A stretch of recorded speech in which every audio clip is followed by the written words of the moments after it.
It's casual, not formal.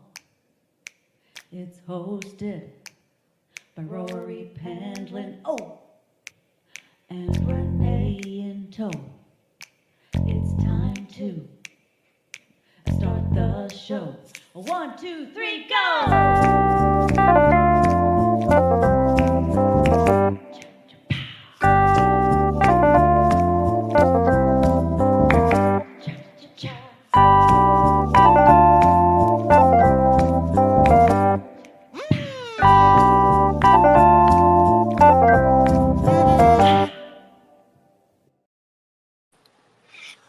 Hello, ladies and gentlemen. Welcome to another episode of It's Casual. This is episode number 113, and I have a very special guest on here, somebody that I've been wanting to get on the show for a long time, and he's been very busy, and I finally was able to get him to come on today. So I'm so happy. I'm stoked to the moon and back. Please let me welcome my director, producer, right hand, co-host, everything, Renee Jaworski. Hello. I'm excited. And guess what? I found one of the clips. It's What? Lunchbox in 1992. So let's take a look at what Ward Smith was doing. I believe. Okay. All right. So Yeah. let's check it out.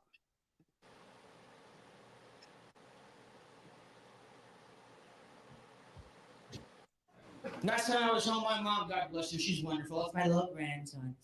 I passed on some things that I found when you were a boy, so you can give to your son. It's really cool. She found my old lunchbox. You know, the tin ones, not this little plastic stuff they got now. Teddy Ruxpin, My Little Pony, Teenage Mutant Ninja, whatever all these things are. You remember the old ones, guys? How Batman, Aquaman, Superman, just the guy in the white suit, Man. Had that big arm to kick the thermos in there, right? It's great. Had my original G.I. Joe right in there, man. A little 12-foot high one. They have this little plastic deal they got now. Remember those guys? Lifelike hair, Kung Fu Grip, remember that? Kung Fu Grip came out at the same time the Barbie camper did, right? Goes home from the war.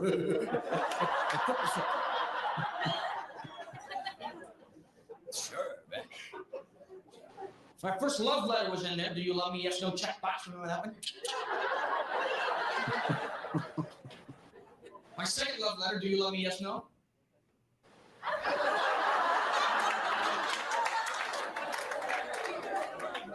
Yep.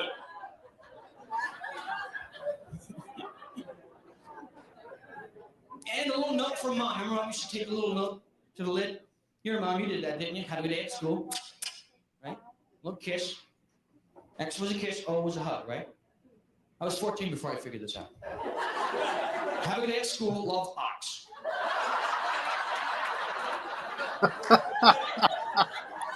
All right. See, now that's the Ward Smith that I remember. I used to work with him on stage. We used to share stage together in comedy, working for all kinds of different comedy chains in the Southeast.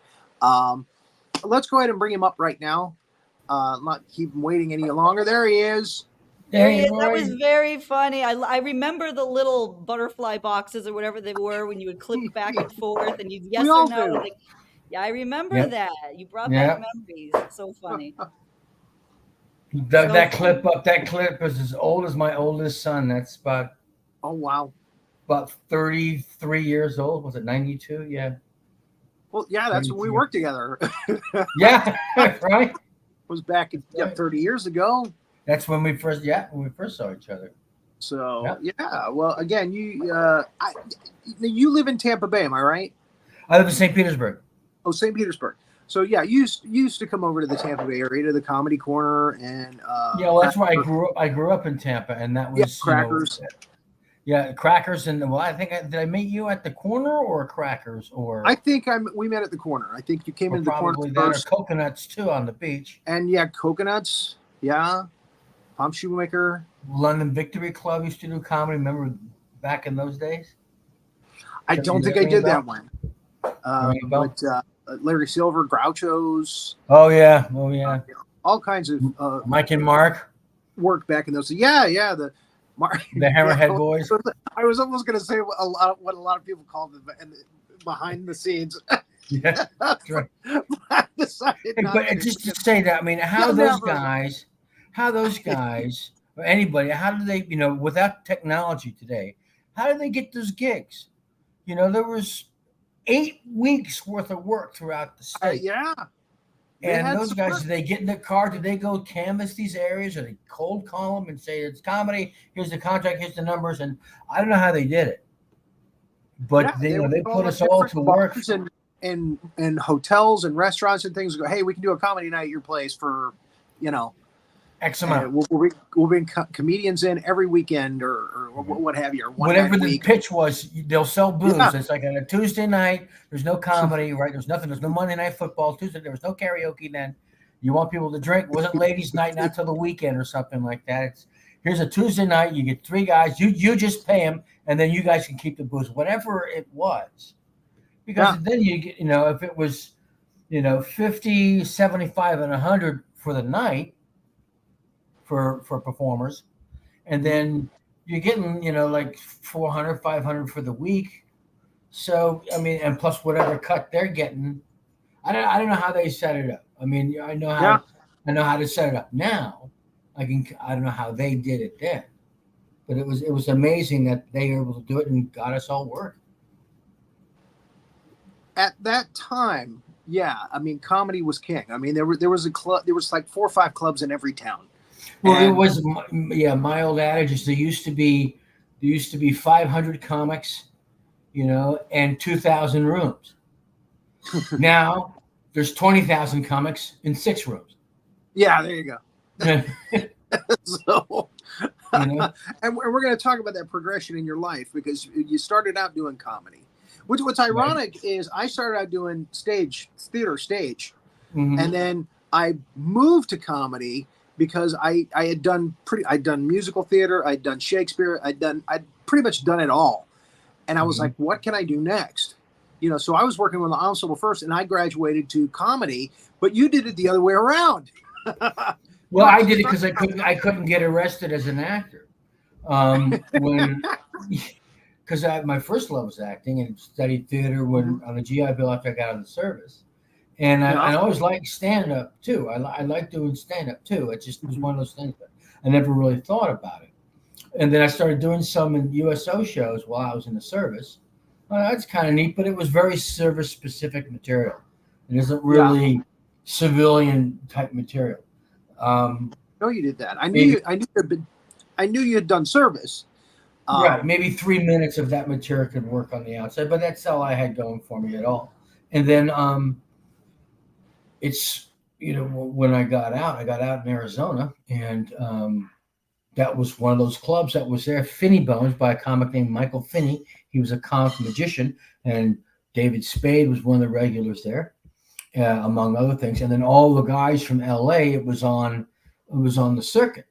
So I got to meet and work with Stephen Wright and Kevin Nealon and Jerry Seinfeld. And when these were club comics then, Jerry Seinfeld at the time was on the Tonight Show several times, but he didn't have a show. Then this was 84, 85. Yeah. And it was, that was a pivotal time. And then I started building up a little bit of an act. And then I got a chance to audition in New York for Biloxi Blues for a Broadway play. And I auditioned. I got an understudy part, and I figured, okay, now the phone's going to start ringing off the hook. No, it didn't. And it didn't at all for any acting. And I figured, well, I got 20 minutes. I can still get on the stage.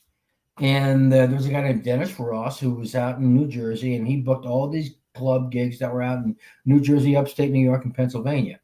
Mm-hmm. And you would work 4 nights a week. You'd meet at the old Improvisation, right? The original Improvisation. Yeah. That was downtown.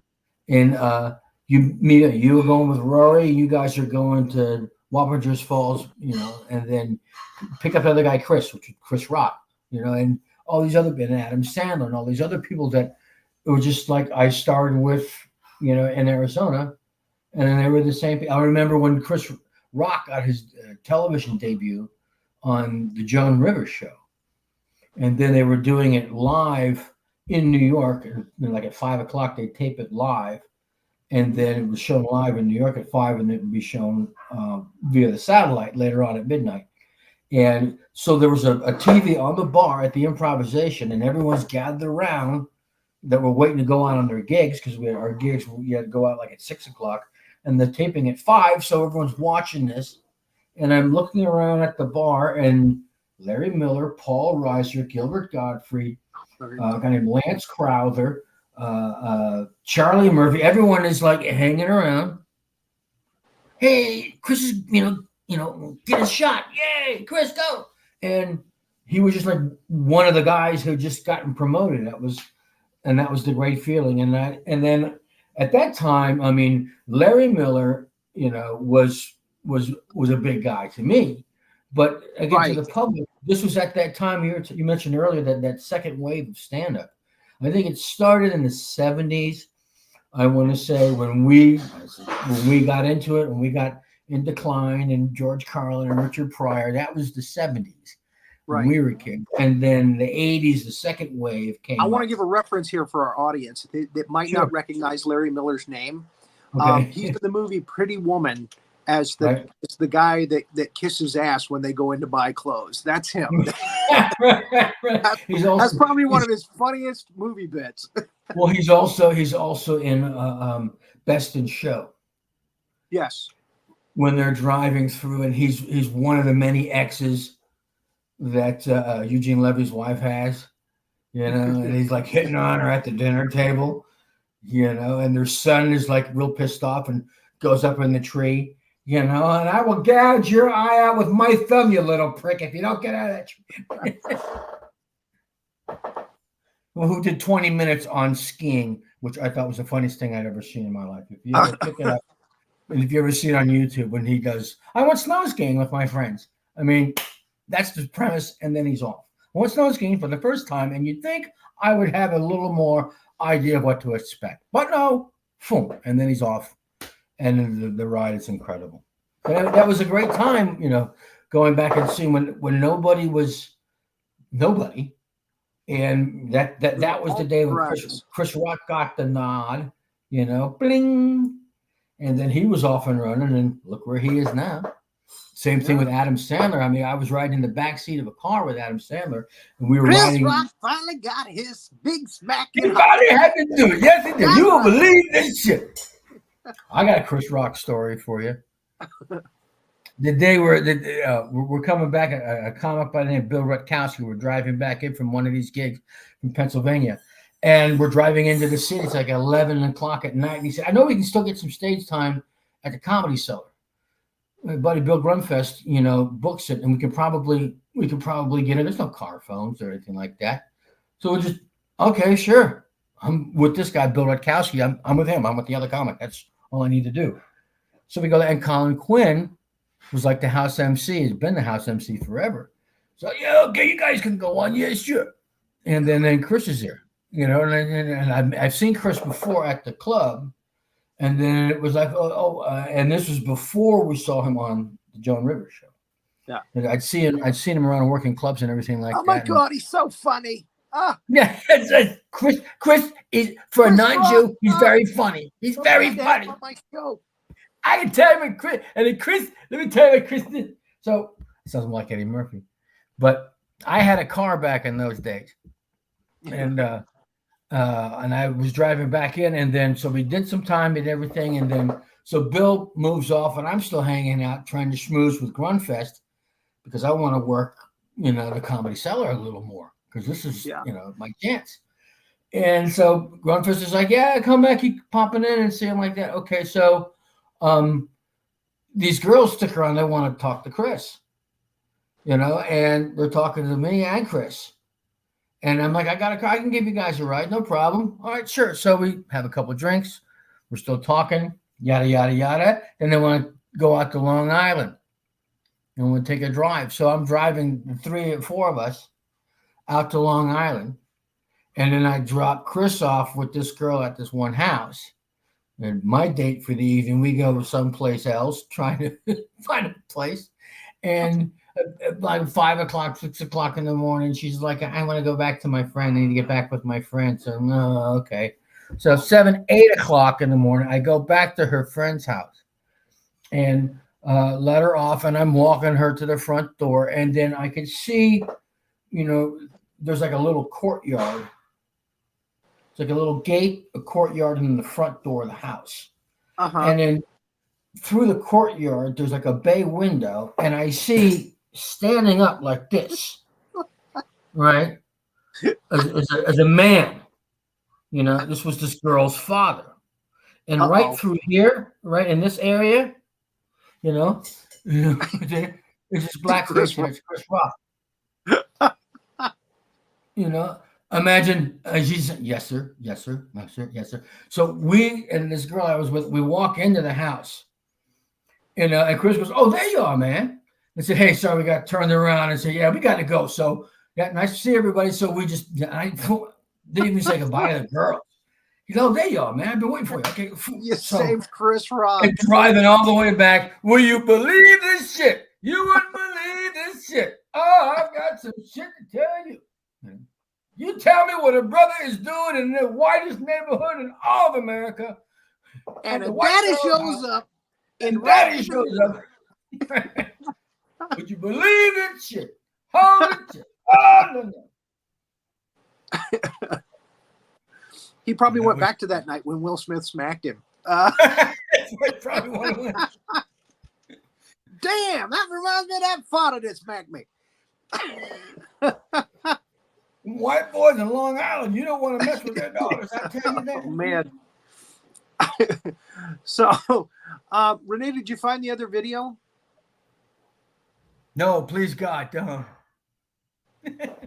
Or the one that you found? It's the one with your dad. I want to talk about your dad. The one that you found. The one that you had. Yeah. From the Kathy Fountain show. Anyway, she's looking for that, I bet. Your dad was like the Walter Cronkite of the Tampa Bay area. He was a news guy on TV 13. Yep. And everybody watched your dad on TV, for the 6 o'clock and the 11 o'clock news. Mm-hmm. That was the thing, and I guess that's kind of where I got the bug from. When you see your old man coming out of one of these things here, and everyone, the John Wayne movies came out of it, and the Johnny Carson and Red Skelton and Dick Van Dyke, everyone came out of that same box, and I thought he knew everybody because they all got to work at the same place. And I remember being, 5, 6, 7 years old. And on Saturdays, he would still go to the station because he was also news director. He had a ton of work he always had to do. Yeah. And my brother and I would just run crazy in the studios. And then the control room was like a spaceship. It was like NASA. And there's some guys that were. Yeah, and the videotape had just come in so you could see the tape is rolling back. And then they were seen some guys that were editing videotape, and you ask questions, and they go, "Oh, what's this?" And then they were still had some film, and then they had moviolas that were in the edit bays. And my brother and I used to find old footage, literally stuff that was on the floor, the old University of Tampa football sports footage, and was to put it on the reels and run it backwards and watch the guys run backwards. We thought that was the funniest thing in the world. Watch, the ball comes in backwards, and then he runs backwards all the way, and then he gets out of his stance, and into the pool, out of the pool. He's at the 40-yard line, the 30-yard line, the 20-yard line. Yeah, then he's at the 40. Then he's back at the 80-yard line. Then he's at, And then we actually that came to a crashing halt. That came to a crashing halt when I actually took, I forget who, maybe Andy Hardy, who was the sports guy then. He actually had something that was on the moviola being edited, a piece he was working on, and I took it off, and I find it, I would cut it up or something. Was it? It was in the way. I just had to make room, and then I got a whooping from my dad. Always ask, don't touch anything if it's on there. Don't touch somebody's work, somebody who had spent, this was filmed. They shot it on film. They had to develop. They had a little lab right there at the TV station. You take this little high-8 film and you put it in, they call it the soup, and they'd have to develop the film, and then they have to edit and do everything. Now they shoot everything on their phones, and, it's the digital, editing formats that they have on their phone are incredible. But back in those days, I mean, somebody's hours worth of work, and some little punk kid with Tootsie Roll fingers just we came were in. talking back at the time when we were doing comedy. They were doing the 3/4 inch, those giant audio video audio tapes. Top loaders. Thick. Yeah. They're like bricks. Yeah. Boat anchors. Remember your first VCR, right? Yeah. Well, that's half inch, which is Right. much smaller.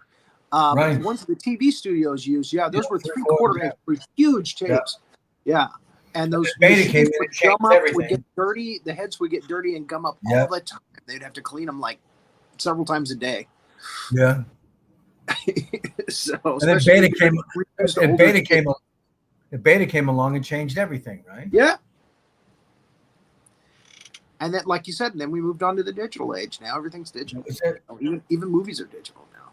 And you got the tapes are this big, you just you don't have any tape anymore. It's just a chip. It's just a chip. They put a new card. So, so we heard about how you first started comedy, but then you became Ward G. Smith. You were doing. There's another Ward Smith that's out there. Tell us how you transitioned from the live comedy to work on TV. That was just seemed like a natural progression, when because in a toolbox, if you're on stage and if you're an actor, I'm a stage actor or I'm a film actor. I mean, what kind of a ball player are you? If you play baseball, you're just, I'm a better hitter than I am a catcher, or I'm a better runner than I am.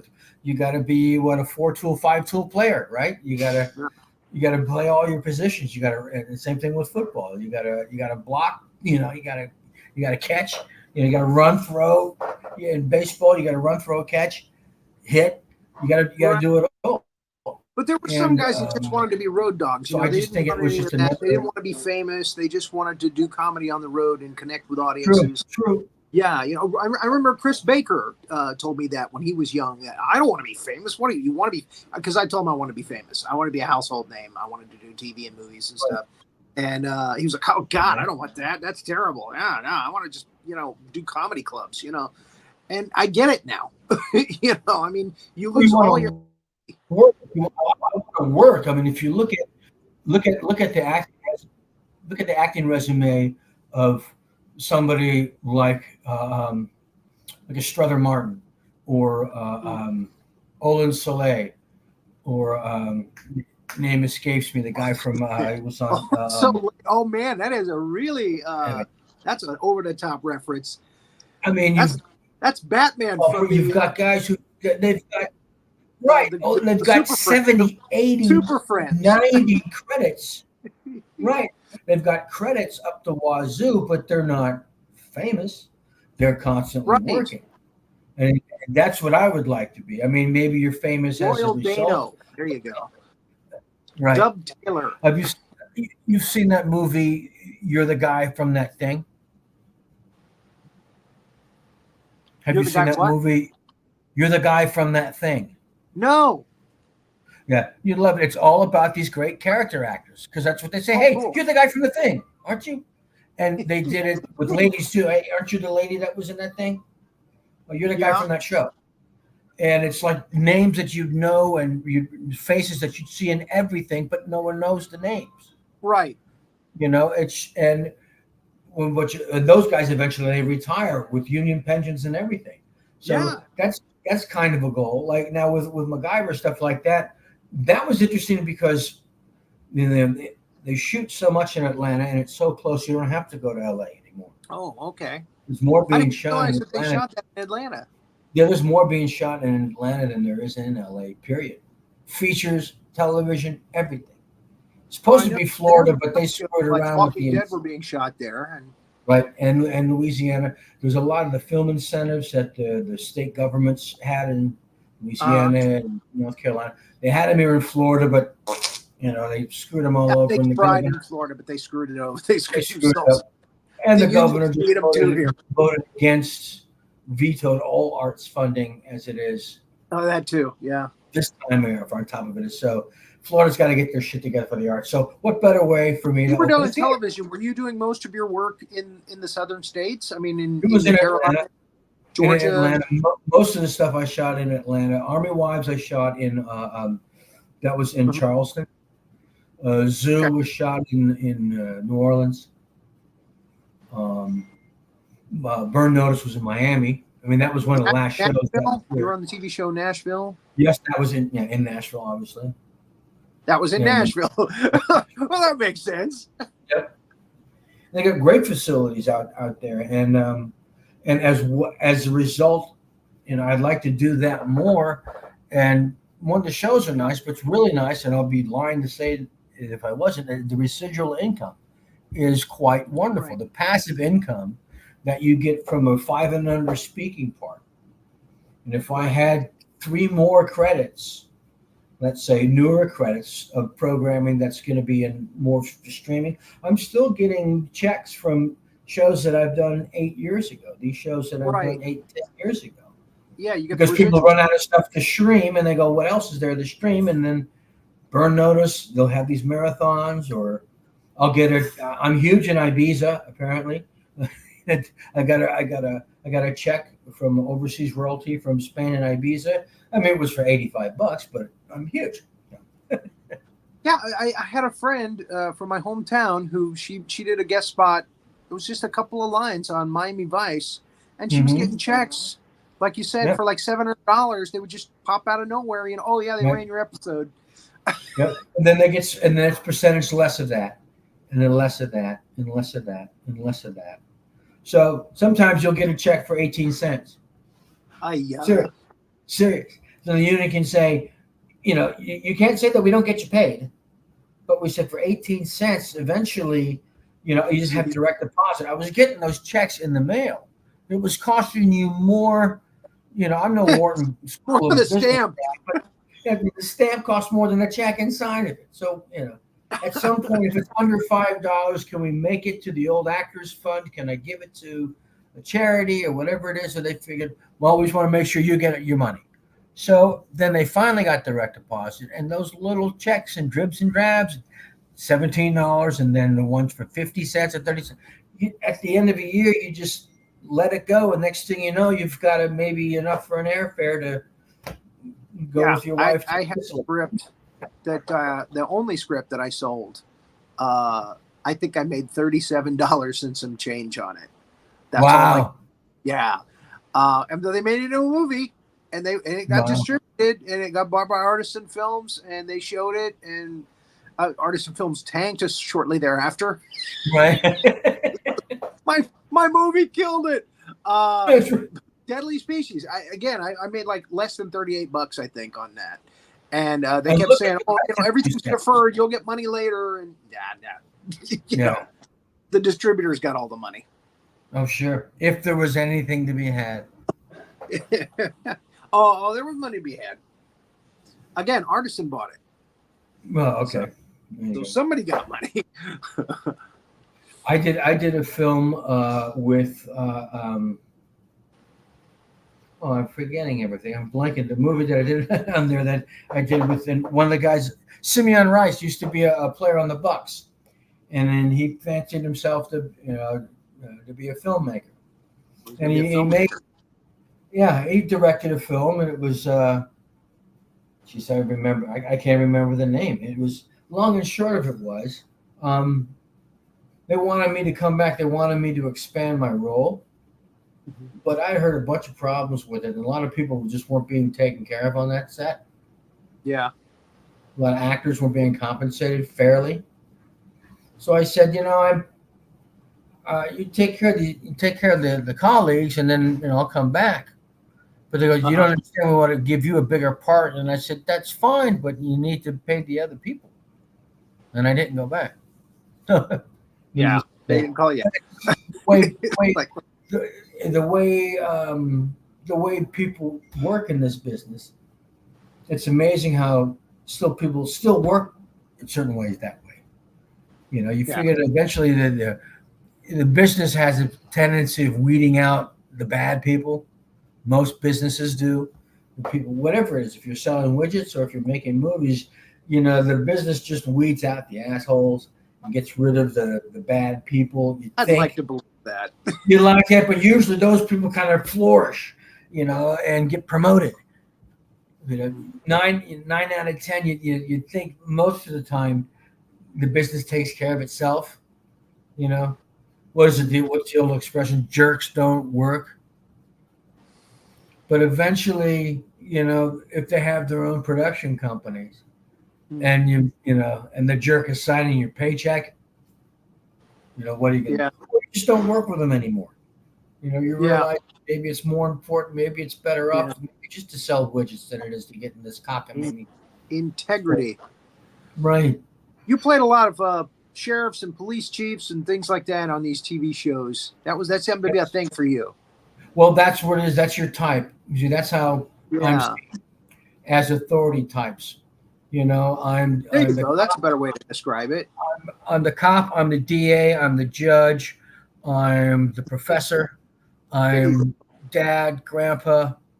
So I'm not the leading man. I'm not. That's the Timothy Chalamets of the world. Those are the young 20-something guys. And back in the day, though, when you were doing comedy, you were such a pretty boy. We used to make fun of you behind your back. Did you really? There goes pretty boy. There you go. What can you say? Well, I've uglied up, so look at this. So now I'm That's Ward G. Smith, by God. Well, I had to put the G in there because there was another Ward Smith in. I imagine there's more than one. No, in SAG, registered with SAG. There's a Ward. I figured. I thought it was the only Ward Smith in the world. Jeez, let alone what are the odds of being him in SAG? Well, the last name Smith. Well, yeah, if it was Ward, I mean, but it's not like John Smith, but yeah, there's got to be a lot of Ward Smiths out there because it's Smith, But in SAG, I figured because I just put the G. How's that? I didn't want to change anything. I didn't want to change it to, Kevin Scott. Remember that episode when John Belushi changed his name? I'm not John. I'm Kevin Scott. I want anyone to call me Kevin Scott because it's a big Hollywood sounding name. When you were talking earlier about the early days of comedy, when you were working with all those great people and like Seinfeld and everybody, that sketch from Saturday Night Live came into my head where Tom Hanks was the guest and they were all sounding like Seinfeld. They were all comics. Hey, hey, who's doing that bit? Come on, I gotta know. And I was going to ask you, was it really like that? Sure. What that's the difference between Paul Reiser and Jerry Seinfeld, don't you? Paul Reiser is, who are these people? And Jerry Seinfeld is, who are these people? So here we're seeing some pictures of what you're doing more lately in what you're doing now. Basically, you've got a theater in Tampa, right? In the Tampa Bay area. In St. Petersburg, I founded it with my sister, who she's been she's been on me for quite some time, for about past 6 or 7 years. So, she got tired of driving to Tampa to see me. She lives in St. Pete too. She said, "You got to find a place over in St. Pete." And I'm like, "Oh yeah, sure. Just find a place in St. Pete. Just find a place like that." And she said, "No, look, jerk, I'm serious." And I said, "Well, even if we found a place for a song, we still have to spend a lot of money outfitting it, lights, seats, curtains, the whole thing, and I don't know where to begin on that." So she said, "Well, just keep your eyes open." And the place that I have now was an acting studio. It was Andy Matheny's acting studio. And it had theater-style seating, and it had a light grid. And the sound system was ready to go. All I did was this was February 2021. Vaccines were just rolling out for the pandemic. And so we figured, the time it takes for us to get the theater up and running, hopefully we'll move on away from the pandemic and things will start to be on the mend. Hold that shot. Back, people will start to be getting back to in-person performances. And so we figured let's give it a shot. So we used a good part of that in February, March, part of the summer doing redoing the floors or concrete floors, and had to mend those in and fill in spots, and had to paint and all kinds of take walls down, put walls up, and now we're working on we're opening our 4th season in September, and this will be our 25th show in 3 years. That's and great. we've got 7 shows planned for the seasons coming up. We've got 3 planned for this year. We've got Awesome. Blackbird, it's played by David Hauer. I'm in that one, and that's about a man who has an illegal relationship with a young woman some years prior, when he was 40 and she was 12. So, And now, these years later, she's a big girl. Now she confronts him at his office and says, "Hey, I'd like to talk to you about something." And so the very mishaps that occur when they confront each other in the break room.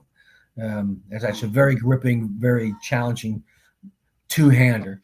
That's 85 minutes, and you don't get up for air. People want, this girl wants answers, and he just wants to be left alone. So we're starting off with Blackbird, and then our Halloween offering is a solo performance of one person's story, telling of the Headless Horseman, the Inca Broad. It's called The Hollow. Right. Great story, just called The Hollow, and then another show by Adam Rapp called The Sound Inside. And then we're closing up with Tuna Christmas. And then next year in 2025, we're doing a show called Two Across, about strangers who meet on doing crossword puzzles on a subway train. Then Morning After Grace takes place in a retirement center, not unlike we'd see around the state of ours. And then we're doing a show called Lovebird. It's about a bird who is alone by itself and starts to make a companion out of washed up debris, until another bird comes on and starts to covet the other bird. Wait a minute, this is mine. No, well, I can't have it. Well, don't you want me? I'm a real thing. I want this one because this doesn't give me any problems. I don't want to deal with problems from another bird. So it's a fun thing. I get a chance to do some neat theater and yeah. Give opportunities to some other artists, and see people flourish and be a part of the scene, which is kind of neat. That's great. That's fantastic. That picture that Renee just showed of you in the pinstripe suit doing a little dance number there. Oh, yes, that was Brush Up Your Shakespeare. Exactly. When I saw it, the two guys, when I saw it, that's what immediately came to my mind, because I saw the Kiss Me Kate poster right after. Yep. And I'm like, he's doing Brush Up Your Shakespeare there. That was the 11 o'clock number, and it came at 11 o'clock in that show. The show started at 8, right?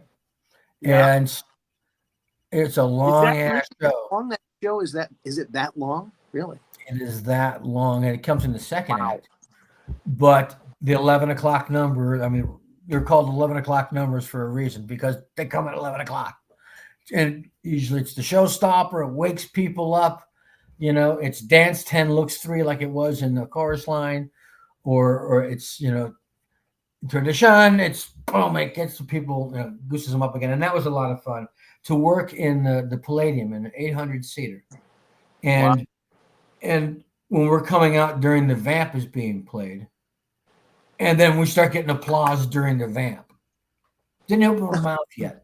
And you start to get an applause and laughter, because now people are going, "Oh, the end is near." We've been waiting for this number for so long. Start quoting him now, right? And the women you will wow. Oh, great number. If she says your behavior is heinous, kick her right in the Coriolanus. You gotta love Cole Porter, right? Wonderful song. Boy, that was a great. You spent a lot of time traveling lately too with your lovely wife. Yes.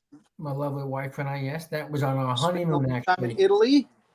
Yes, we just got back from our third trip over to Italy. We've been able to. I'm an art lover, so it's my favorite place in Europe. Oh man, you would just go completely bonkers over there. I mean, just. Oh yeah, I love it. I've been over there several times, and and every place, every every church, every.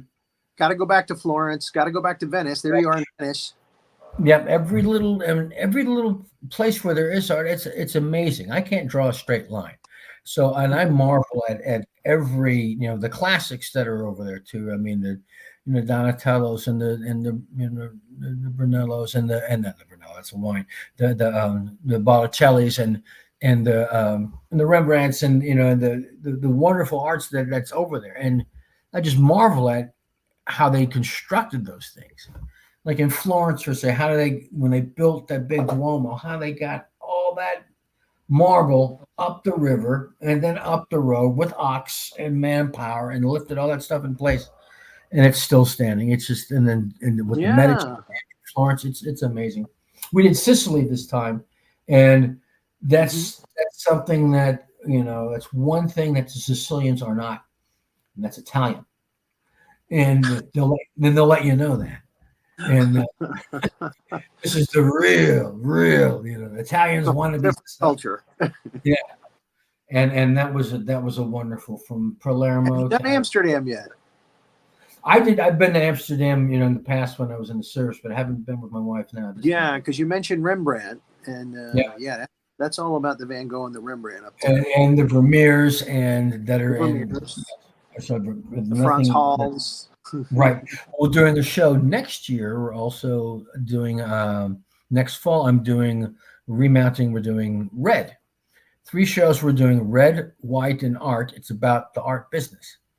Red is about Mark Rothko, and that's when he got a commission back in the '60s to paint some frescoes for the Four Seasons restaurant, and actually. 1958, actually, when it happened, and he was paid an ungodly sum of $25,000. No other artist had ever gotten a commission like that at all. This is now his a Rothko goes for $15 million. Right.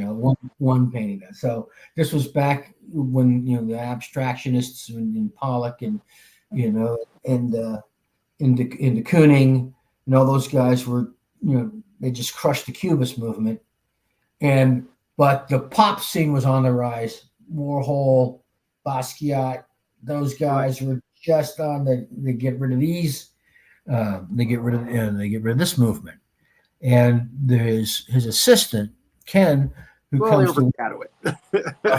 Sorry? Yeah, they overshadow it. Yeah, a little bit. Well, his assistant kind of represents the new art movement coming in. Yeah. Guys like you and Pollock, his assistant says, you're going to be gone, and then the next, you got to get out of the way, old man. And then Rothko's reluctant to change. What, you want your soup cans? You think that's art? Yeah, you and your freaking soup cans? Yeah, go ahead, enjoy that. You don't know what art is, kids, And then Ken's like, well, you old guys are just a bunch of blowhards and your time is over with. So that's that dichotomy. And you'd like that. So it's written by John Logan. It's a really interesting piece. It's written by John Lovitz. John Logan. I'm sorry. Oh, Logan. I can see Lovitz doing this. I know a lot about art. Okay. I know. I know what I like, damn it. You mean red? You mean persimmon? You mean rose? You mean sparkle? What do you mean red? Yeah, I'm a good painter. It means more red. It means more red. That's the ticket. Cinnamon. It means Carillion, Carmen, anything but red. You don't know shit about red. That would be funny as hell.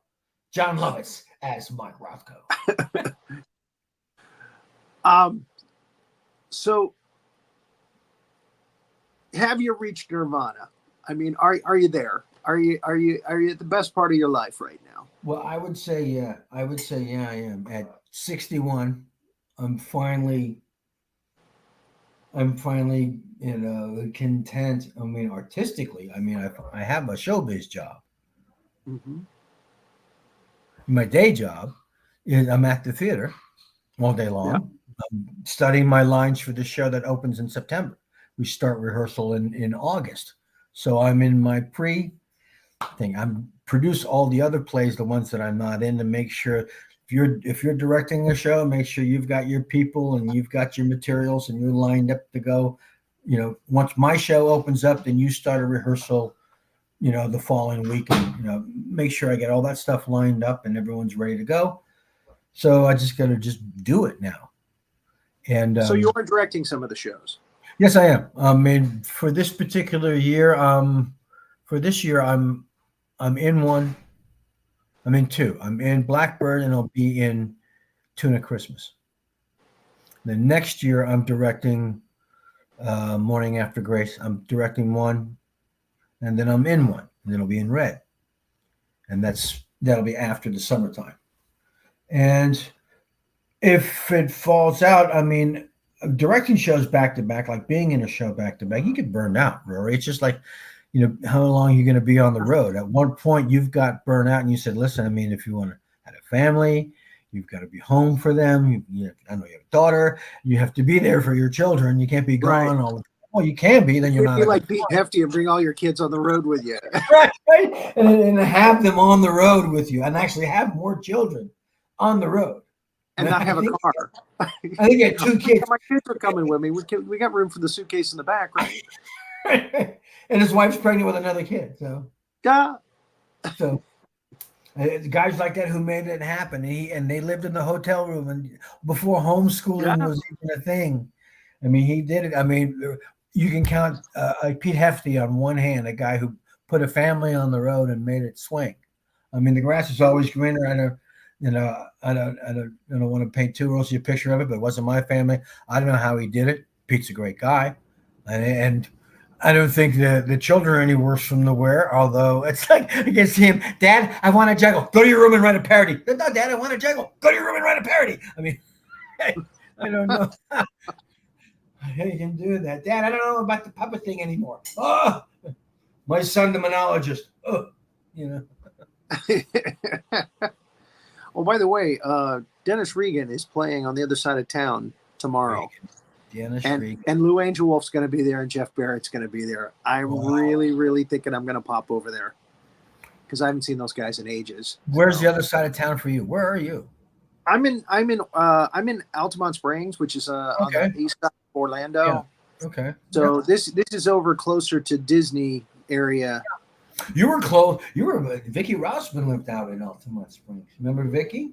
I remember Vicki. We just lost her. I didn't realize. I thought she was in South Florida, like in the West Palm area.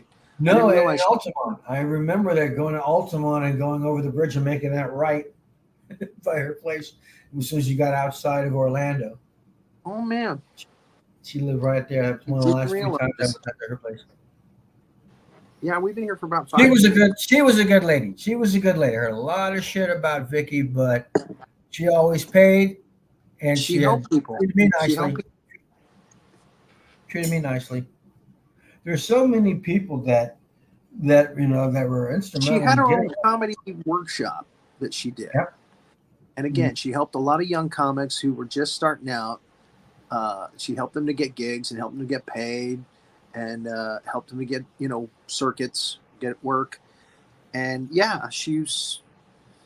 I mean, you realize again, the few times that I met her, she was a very sweet lady. She was a very nice lady.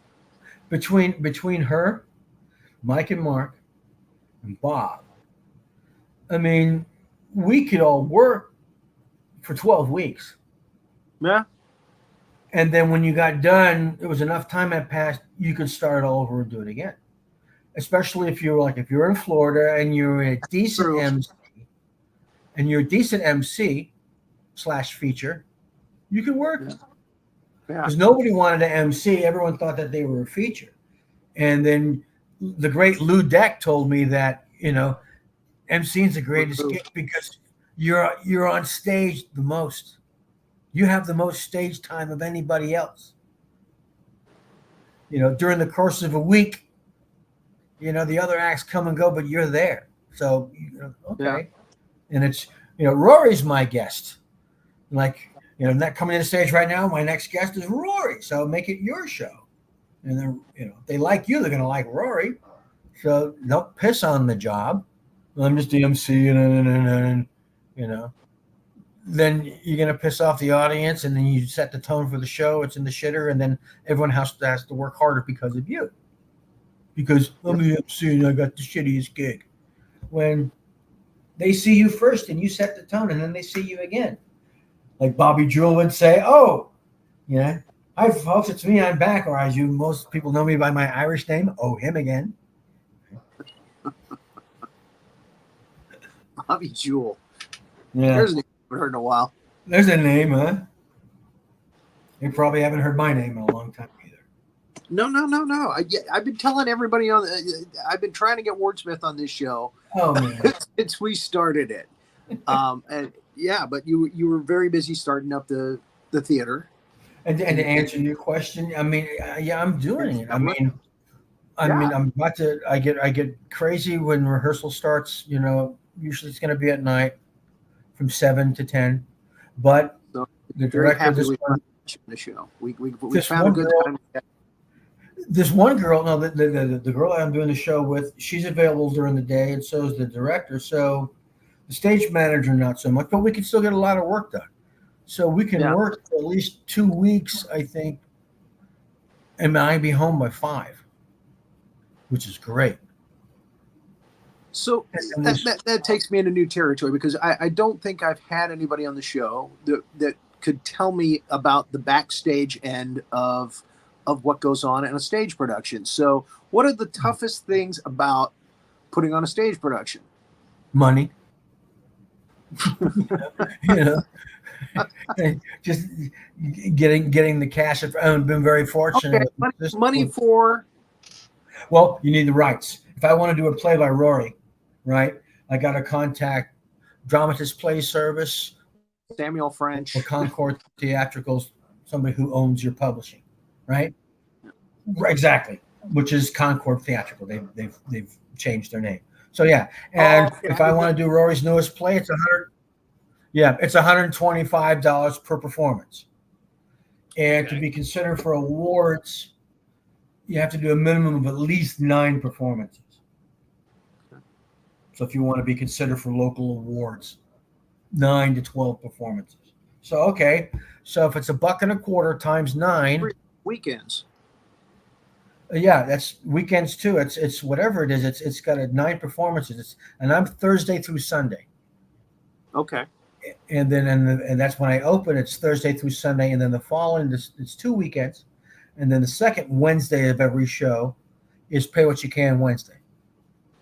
I have student tickets available for all performances, and then another discount night is Pay What You Can on that first Wednesday.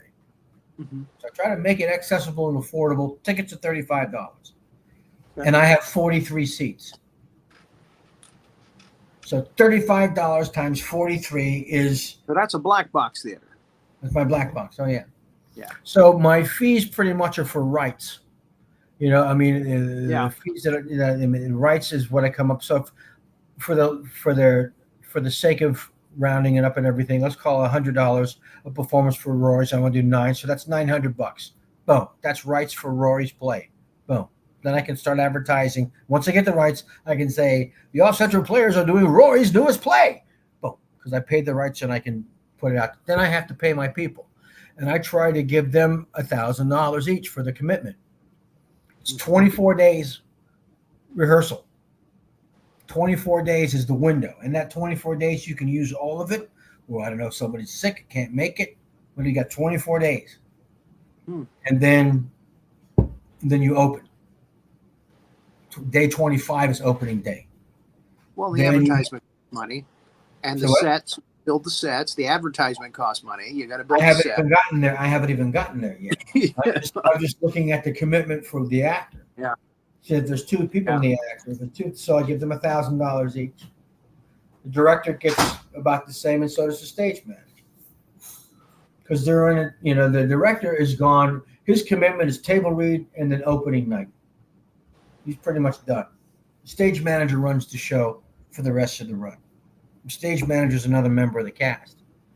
So if you got 2 people on the stage and then a stage manager, so that's 3 people I got to run for it. And then, so that's 900 plus 1,000 for 2 actors, so that's 2,900. 1,000 for the director, 3,900, and then 1,000 for the stage manager, right? 4,900. Yeah. 4,900, $5,000 per show. Haven't built sets yet. My set designer, I reimburse for cost and materials, and then my light guy, he's $500 a show, just to design the lights. And the simpler I can make it, the better. The simpler I can make the sets, the better. So I find people now with my ensembles. One of my actors, one of my directors is also a great set builder. So the guy who's directing Blackbird that's coming up, he's also a set builder. Okay. So I get Alan for his fee plus a set fee. On top of it, we negotiate a certain price. He knows he's not going to rate me. I've only got 43 seats. My revenue is based on my seats. I don't have 200 seats at $35 a pop. Right. I've got 43 seats at $35 a pop. So the most I can make is what $3,000 a night, something like that. So 3 times 9 that's how much I stand to make for the run. I pay off my. If you sell out every show. If I sell every show, and I haven't. I've come close during the runs because I still have pay what you can nights, and then I have military discount students $20 nights, Right. And then, but if I try and if I try and get everyone to buy in at $35 when American Stage and Free Fall's prices are going up. Yeah. Inflation hits everybody. I mean, my paint costs go up. A gallon of paint is $5 more than what it used to be. Lumber's gone up, crazy. I mean, I try and recycle a bunch of stuff. It's it's in my shop. And we use lumber for sets, and I've got flats. I've got 6 flats I can paint and go crazy with. I'm starting to accumulate stuff, and I'm sure you are too. I mean, you know how it is. I mean, you're a painter. I mean, how much stuff do you just accumulate? Yeah. I mean, it's just stuff. I mean, how many brushes and how many tubes of paint and how many canvases that you've painted on that are just stacked up, and maybe you say, I'm going to gesso them and get around to them. I'll recycle them, and you haven't yet. Well, I like that piece. I don't want to let it go yet. Or you've got stuff you just haven't even treated yet. You've got stuff you haven't started on paint yet. You got stuff just sitting in the corner. It's like either use it or sell it or come on.